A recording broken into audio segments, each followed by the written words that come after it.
안녕하세요. 오늘의 테슬라 뉴스입니다. 자, 오늘 테슬라는 417.26을 기록했고요. 3.25%의 상승으로 마감하게 되었습니다. 자, 오늘 테슬라가 오른 이유는 여러 가지가 있겠지만 이 스페이스X가 미국 증권거래위원회에 S1을 공식으로 제출했는데 이 S1이 무엇인지 모르는 분이 계실 것 같아서 쉽게 말씀드리면 이 회사가 주식에 상장하기 위해서 제출할 수 있는 공식 법정 문서를 바로 S1이라고 부릅니다. 여기에는 재무제표와 사업구조, 리스크와 경영진의 보수 등이 전부 다 들어가 있는 상황인데 만약 이 문서를 허위 기재한다면 범죄가 되고, 그러니까 지금까지 스페이스X에 대해서 소문만 있고 이 추정만 하던 모든 숫자들이 처음으로 감사를 걸친 공식 숫자로 세상에 나오게 되었습니다.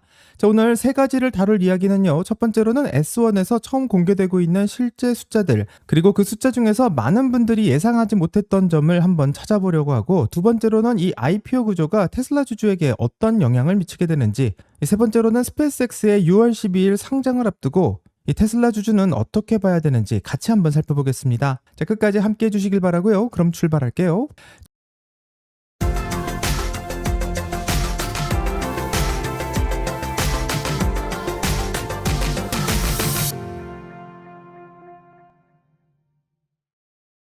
자, 본론에 들어가기 전 오늘 시장의 흐름부터 한번 짚어보면, 오늘 미국 증시에서는 또 다른 큰 이슈가 있었는데 바로 엔비디아가 장 마감 후 1분기 실적을 발표했고, 매출은 81.6 빌리언 달러를 기록했으며 전년 대비 85%라는 큰 증감률을 보여주었습니다. 더 중요한 건 2분기 가이던스를 발표했는데 91 빌리언을 제시하고 있고, 이 시장의 예상치가 86.84 빌리언 달러였는데 예상을 크게 뛰어넘고 있습니다. 자, 이게 테슬라와 무슨 관계가 있냐고 물으실 수 있지만, 엔비디아의 실적 호조는 AI 인프라 투자가 여전히 건강하다는 증거로 해석될 수 있고, 이 테슬라가 AI 기업으로 재평가받고 있는 상황에서 AI 섹터 전반에 긍정적인 흐름이 작용하고 있는 것은 호재라고 생각합니다. 자, 오늘 테슬라가 어느 정도 상승한 배경에는 스페이스X의 S1 파일 공개와 또 엔비디아의 호재 역시 복합적으로 작용하고 있다고 생각하고요. 또 짧게 짚고 넘어가야 할 테슬라 소식도 두 가지가 있습니다. 첫 번째는 FSD 관련 소식인데, 오늘 리투아니아가 유럽에서 두 번째로 FSD를 공식 승인하고 출시를 했는데, 이제 전 세계에서 FSD가 운영되는 나라는 10개국이 되었고, 미국과 캐나다, 한국을 포함해 이제 리투아니아까지 점점 많은 나라들이 허가를 하고 있는 상황입니다. 자, 이후에서 네덜란드가 먼저 문을 열었고, 두 번째로 유럽에서 리투아니아가 뒤따르고 있는데요. 조금 작은 나라들이 먼저 규제의 문을 열고 있는 이 도미노 패턴이 시작됐다고 생각해 볼 수 있고, FSD의 유럽 확산 이야기는 앞으로도 계속 다룰 것이기 때문에 오늘의 테슬라 뉴스에 알림 설정을 해두시면 바로 보실 수 있을 거라 생각합니다. 자, 그리고 FSD 버전 14.3.3도 새로운 업데이트 내용을 포함하고 있는데요. 이 드라이버 모니터링 요건이 기존보다 크게 완화되었다고 하는데, 이 모든 방향이 점점 비감독 FSD를 향해 가고 있는 상황이기 때문에 FSD 관련된 이야기를 다룰 때 같이 한번 다뤄보도록 하겠습니다. 자, 두 번째로는 테슬라가 인도 공장 건설 계획을 5월 19일 공식 포기했다라는 소식이 나오고 있는데, 인도 중공업부 장관이 직접 확인한 내용으로 확인됩니다. 자, 몇 년간 이어져 오던 관세 협상이 결국 결렬된 것으로 보이고, 일부에서는 악재로 볼 수 있지만 현재 테슬라 기존 공장들의 가동률 자체가 최적화를 진행 중인 상황에서 추가 공장을 짓지 않는 건 자원 집중의 전략으로도 읽힐 수도 있다는 의견도 나오고 있습니다. 자, 인도에서 테슬라 판매는 수입 차량으로 계속될 것 같고요. 어쩌면 인도에 공장을 안 짓는 것을 오히려 호재로 보는 입장도 있기 때문에 인도 상황은 계속해서 주시해야 될 거라 생각합니다. 자, 그럼 이제 본론으로 돌아가겠습니다.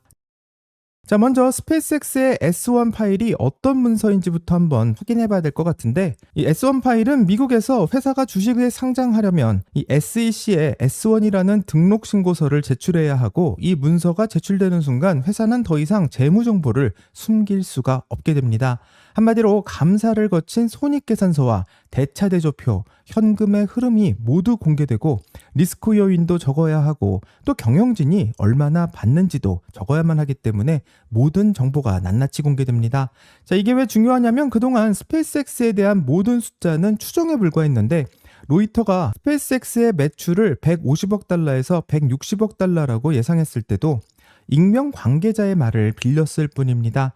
하지만 이번에 나온 정보는 모두 공식 감사를 거친 숫자들이고 그 숫자들을 확인해 본다면 2025년 전체 매출은 185억 달러 이상으로 확인되고 있고 실제로 시장에서 예상했던 수치는 150억 달러에서 160억 달러 수준이었기 때문에 실제 수치가 예상치보다 훨씬 더 높게 나온 것을 확인할 수 있습니다. 자, 그 중에서 무려 스타링크의 매출만 114억 달러를 기록하고 있는데 알다시피 스타링크는 스페이스X가 운영하고 있는 위성 인터넷 서비스이고 전 세계 어디든 위성을 통해서 인터넷을 연결할 수 있는 장점이 있는데 2025년 말 기준 구독자가 900만 명이 넘어서고 있으며 2026년 2월에는 이미 1000만 명을 돌파했습니다. 매달 꼬박꼬박 구독료가 들어오는 구조이기 때문에 현금 흐름이 예측 가능한 반복 수익 모델이고 월가에서 가장 좋아하는 형태를 보여주고 있다는 것이 장점이라고 할 수 있습니다. 자, 그럼 S1의 문서를 보고 아무래도 많은 구독자님들은 스페이스X가 돈을 잘 벌고 있구나 하고 놀라실 수 있는데요. 놀랍게도 2025년 갭 기준으로 순손실은 50억 달러가 발생했습니다. 자, 매출이 185억 달러인데 손실이 50억 달러가 난 것인데 좀 이상할 수밖에 없는데 여기에는 한 가지 이유가 있습니다. 자, 그 이유는 바로 XAI 때문이고요. 스페이스X는 올해 2026년 2월 일론 머스크의 AI 회사인 XAI를 합병했고 S1에서는 이 합병을 소급 적용해서 2025년의 숫자를 다시 계산했는데 쉽게 말하면 2025년부터 XAI가 우리 회사 안에 있었다라고 치고 숫자를 다시 계산한 것이고 그리고 그 XAI가 2025년 한 해 동안 영업 손실을 무려 64억이나 기록했습니다. 자, 다시 한번 깔끔하게 정리를 하면 스페이스X의 본업은 정말 잘 되고 있고요. 스타링크는 폭발적으로 성장 중이고 돈도 잘 법니다. 자, 근데 AI 사업에서 64억 달러의 손해를 기록했는데 결국 XAI 때문에 순손실로 잡히게 되었다는 것을 알 수 있습니다. 자, 그럼 아무래도 많은 분들은 이렇게 스페이스X가 이 순손실을 기록했음에도 불구하고 어떻게 1.75조 달러나 2조 달러의 밸류에이션을 만들 수 있는가 여기에 대해서 의문을 갖는 게 너무나도 당연하다고 생각합니다. 자, 한 가지 비교할 수 있는 기업이라면 아마존을 들 수 있고요. 아마존은 2021년부터 2014년까지 14년 동안 손실을 기록했는데 이 테슬라도 상장 직후 10년 이상이 적자를 기록했고 이 투자자들이 현재 보고 있는 것은 당장의 이익이 아니라 이 성장 궤도와 미래의 수익화의 가능성이며 이 매년 구독자가 얼마나 늘어나고 있고 또 반복 수익 모델이라는 점에서 기관 투자자들은 이 스타링크의 가치를 매우 높게 평가하고 있는 상황이라 생각합니다. 현재 스페이스X가 가지고 있는 현금은 2025년 말 기준 이 현금성 자산이 228억 달러를 기록하고 있는데 1년 전이 2024년에 114억 달러였으니까 1년 만에 현금이 무려 2배가 된 것을 확인할 수 있습니다. 자, 64억 달러를 XAI에 쓰면서도 현금이 2배로 늘었다는 뜻인데 현재 총 자산은 920억 달러이고 부채는 508억 달러인 상황입니다. 자, 스페이스X의 상장 일정은 구체화되어 있고 로드쇼는 6월 4일 또는 6월 8일부터 시작할 것이라고 예상하고 있고 공모가의 결정은 6월 11일, 나스닥 거래의 시작은 6월 12일로 현재 나스닥 티커는 SPCX, 심지어 5대1 주식 분할은 5월 4일에 이미 완료가 되었습니다. 현재 주관사는 골드만삭스가 리드할 것으로 알려지고 있고 모건 스탠리와 뱅크 오브 아메리카, 시티은행과 JP모건이 공동주관으로 들어오고 있는데요. 총 21개의 은행이나 참여하고 있는 상황에서 2010년 테슬라의 IPO를 주관했던 골드만삭스가 이번에 스페이스X도 주관 리드를 맡게 되었습니다. 자, 그리고 이번 IPO에서 소매 투자자, 즉 개인 투자자에게 전체 공모 물량은 알려진 대로 30%가 우선 배정되는데요. 일반적인 대형 IPO에서 개인 투자자의 배정은 10% 내외였다라는 걸 생각해 본다면 3배 정도 높은 수준이고, 그리고 이번 750억 달러의 조달액은 전액 프라이머리 이슈언스라고 하는데 이게 무슨 뜻이냐면 조달된 돈이 전부 스페이스X의 회사 계좌로 들어간다는 뜻이고 일론 머스크 개인이 주식을 팔아서 돈을 챙길 수 있는 구조가 아니라는 뜻으로 해석되며 현재 일론 머스크는 주식을 한 주도 안 팔겠다고 말하고 있고 상장 이후에도 의결권 80%를 그대로 유지합니다. 자, 그럼 이제 이런 모든 구조가 테슬라 주주에게는 어떤 영향을 미치는지 이제부터 구체적으로 한번 살펴보겠습니다. 자, 앞에서 S1에 관련된 숫자를 확인했는데 그럼 이제 테슬라 주주 입장에서 한번 봐야 될 것 같은데요. 이 도대체 테슬라 주주는 어떻게 봐야 되나 이런 궁금증으로 시작해 보겠습니다. 스페이스X의 IPO에 저는 들어가지 않겠다라고 말씀드린 바가 있고 오늘도 그 입장은 계속 유지되고 있습니다. 하지만 그게 끝이 아니라 스페이스X가 상장된다는 게 이 테슬라 주주에게 의미가 있는 이유가 따로 있는데요. 이 세 가지로 설명할 수 있을 것 같습니다. 첫 번째로는 QQQ에 관련된 효과인데 QQQ가 생소하신 분들을 위해 설명하면 나스닥 100 지수를 추종하는 ETF이고 이 나스닥에서 시가총액 상위 100개의 종목에서 이 자동으로 분산 투자를 하는 상품입니다. 전 세계 수백조 원의 규모의 자금이 이 QQQ에 묶여 있는 상황인데 이 QQQ를 추종하는 펀드들은 지수에 편입된 종목이 바뀌게 되면 의무적으로 포트폴리오를 조정해야 되는 의무를 가지고 있습니다. 재미있는 것은 스페이스X가 나스닥에 상장된다면 시가총액 기준으로 나스닥 100 편입의 자격이 15일 이내에 생기게 되고요. 이 목표 기업 가치가 1.75조에서 2조 달러 정도 되니까 이 편입이 되면 즉시 상위권에 들어가게 됩니다. 자, 그러면 QQQ를 추종하는 많은 패시브 펀드들은 스페이스X를 강제 매수해야 되는 상황이 생기는데 이 강제 매수 물량은 상당할 것으로 예상되고 시장에 스페이스X에 대한 거대한 수요가 자동으로 생기는 구조입니다. 자, 이게 테슬라와 무슨 관계가 있냐고 물어볼 수 있지만 현재 테슬라도 나스닥 100에 들어있는 상황이고 스페이스X가 추가로 편입되게 된다면 일론 머스크의 생태계 두 기업이 나스닥 100 안에 함께 있게 되는 것인데 이 과정에서 글로벌 패시브 자금이 스페이스X로 몰리게 된다면 아무래도 일론 머스크와 관련한 생태계 전반에 대한 기관 투자자들의 관심이 높아질 것이라고 생각하고 그 관심도 어느 정도 테슬라로 연결될 수 있습니다. 두 번째로는 일론 머스크에 대한 불안감이 한 가지 사라지는 효과가 있는데 지금까지는 테슬라 주가에 일론 머스크가 비상장 회사들을 여러 개 동시에 운영하면서 현재 테슬라에 얼마나 집중하고 있는지 알 수가 없다라는 이런 불확실성의 요인들이 할인의 요인으로 작용한 바가 있습니다. 자, 기관 투자자들 입장에서는 일론 머스크가 스페이스X에 얼만큼 에너지를 쓰고 있는지 또 xAI에서는 얼마나 시간을 쓰고 있는지 정말 테슬라의 시간을 쓰고 있기는 한 건지 모르겠다라는 게 큰 리스크로 작용했는데 이제 스페이스X가 공개 기업이 되게 된다면 이 불확실성의 일부가 해소될 수 있고 앞으로는 일론 머스크의 역할이 공식적인 문서로 공개되기 때문에 이런 불확실성이 줄어드는 것은 긍정적으로 볼만하다고 생각합니다. 마지막으로는 자금 구조의 성격이고요. 이 750억 달러의 전액이 회사로 들어가게 되는데 이 돈이 로켓의 개발과 스타링크 위성의 확장 그리고 xAI의 인프라에 투자될 것으로 예고되고 있고 이 투자의 과실이 어디로 연결되느냐가 매우 중요하다고 생각합니다. 자, 이 이야기는 뒤에서 좀 더 이야기를 해보도록 하겠고요. 지금부터는 그럼 이 모든 게 긍정적으로만 작용하는지 이 긍정과 부정 양쪽의 이야기를 같이 한번 들어보겠습니다.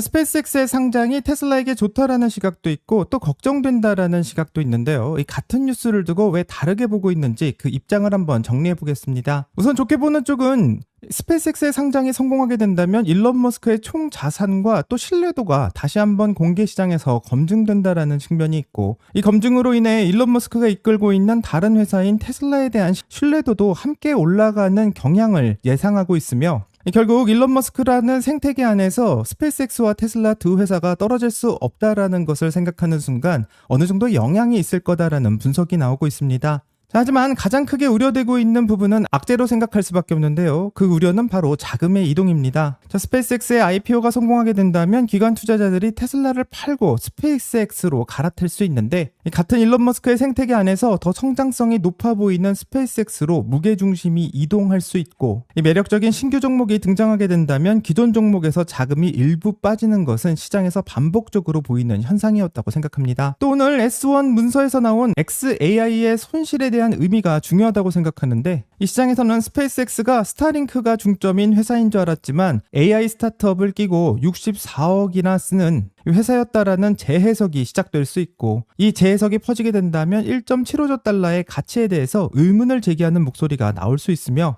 상장 이후 주가가 밸류에이션의 기대에 못 미치게 된다면 그 실망이 일론 머스크 관련 종목 전반에 큰 심리에 영향을 줄 수 있을 거라 생각합니다. 자, 호재와 악재의 논거를 비교해 본다면 단기적으로는 자금 이동과 밸류에이션 논쟁이 변동성을 만들 가능성이 매우 크고 이 중장기적으로는 일론 머스크의 생태계에 대한 재평가와 이로 인한 테슬라의 긍정적인 작용을 생각해 볼 수 있지만 어느 쪽이 더 크게 작용할지는 6월 12일 상장 이후 시장의 반응에 달려 있는 것 같습니다. 자, 그럼 이런 케이스들을 보고 있는 테슬라의 주주는 어떻게 봐야 될지 지금부터 한번 살펴보겠습니다. 자, 어쩌면 오늘의 테슬라 뉴스의 구독자님들은 스페이스X 상장 직전에 테슬라를 들고 있어야 하는지, 아니면 상장되고 나서 자금이 스페이스X로 빠져나가기 때문에 이 큰 하락이 있는 것은 아닌지 걱정될 수밖에 없고, 또 일론 머스크가 스페이스X를 신경 쓰느라 테슬라는 등한시하는 게 아니냐, 이런 우려가 나오는 게 너무나도 당연하다 생각합니다. 자, 실제로 시장의 돈은 더 매력적으로 보이는 곳으로 흘러갈 것은 당연해 보이고요. 스페이스X가 1.75조 달러의 가치로 상장되게 된다면 그 순간부터 전 세계 투자자들의 시선은 SPCX로 몰릴 거라고 생각합니다. 이 단기적으로 테슬라에서 자금이 일부 이탈하는 구간은 충분히 생길 수 있고, 현재 의심하는 모든 것들이 일어날 가능성이 매우 높다고 생각합니다. 하지만 여기까지만 보면 반만 본 거라고 생각하고요. 오늘 S1이 공개되면서 처음으로 일론 머스크 생태계 전체가 공개 시장에서 보여지는 구조가 만들어지고 있다고 생각하는데, 정리해본다면 스페이스X의 기업 가치는 1.75조 달러로 나스닥에 상장 예정이고, 이 테슬라는 이 417달러의 시가총액 기준으로 약 1.3조 달러를 보여주고 있는데, 이런 구체적인 숫자와 구조들이 처음으로 시장에서 한눈에 보이게 되는 효과가 있습니다. 자, 이 전체 그림에서 테슬라가 어디 있는지를 한번 생각해보면 흥미로운 게 있다고 생각하는데, 스페이스X는 우주와 위성 인터넷을 하고 있고, xAI는 AI 소프트웨어, 한마디로 그록과도 같은 언어 모델을 하고 있습니다. 자, 그럼 테슬라는 뭘 하는지가 궁금한데, 테슬라는 현재 실물 세계에서 작동할 수 있는 AI를 준비하고 있고, 옵티머스는 한마디로 물리적인 세계에서 실제로 움직일 수 있는 AI 로봇을 의미합니다. 로보택시 역시 실제 도로 위에서 돈을 버는 자율주행 서비스이고, FSD는 현실 도로 위에 수백만 대 차량에서 실시간으로 학습을 하고, 또 일론 머스크의 생태계 전체에서 실물 제조업과 AI를 동시에 하고 있는 회사는 현재 테슬라가 유일한 상황입니다. 스페이스X도 실물을 만들고 또 xAI가 AI를 만들면서 이 두 가지를 하나 안에 들어있는 것처럼 보이지만, 실제로 실물과 AI가 동시에 작동하는 것을 볼 수 있는 회사는 바로 테슬라가 그 두 가지가 통합되어 있는 회사라고 생각합니다. 자, 하지만 이런 포인트는 현재 주가에 제대로 반영이 안 돼 있다고 생각하고요. 왜냐면 시장은 아직도 테슬라를 전기차 회사이자 일론 머스크의 회사로만 보는 시각이 남아있기 때문인데, 스페이스X가 상장되고 일론 머스크 생태계 전체가 다시 한번 평가받게 된다면, 투자자들은 처음으로 일론 머스크의 생태계 안에서 테슬라가 무엇을 하는 회사인지 다시 한번 정의하게 될 거라 생각합니다. 그 재정의의 과정에서 테슬라의 실물 AI 포지션이 확실히 부각될 수 있다고 생각하고요. 스페이스X가 우주의 AI 데이터 센터를 만들고 실질적으로 가장 큰 수혜를 보는 기업은 테슬라가 되지 않을까 하는 그런 연결의 끈을 생각해 본다면, 스페이스X 상장 이후 테슬라를 어떤 회사로 보게 될지 그 시선이 매우 궁금해지는 상황입니다. 자, 6월 10일 스페이스X의 상장은 단기적으로는 테슬라에게 큰 변동성을 줄 요인이 있고, 상장 이후 그 변동성에 흔들릴 것인지 아니면 새로운 그림에서 테슬라의 포지션을 다른 각도로 보게 될 것인지는 지금부터 매우 중요하다고 생각합니다.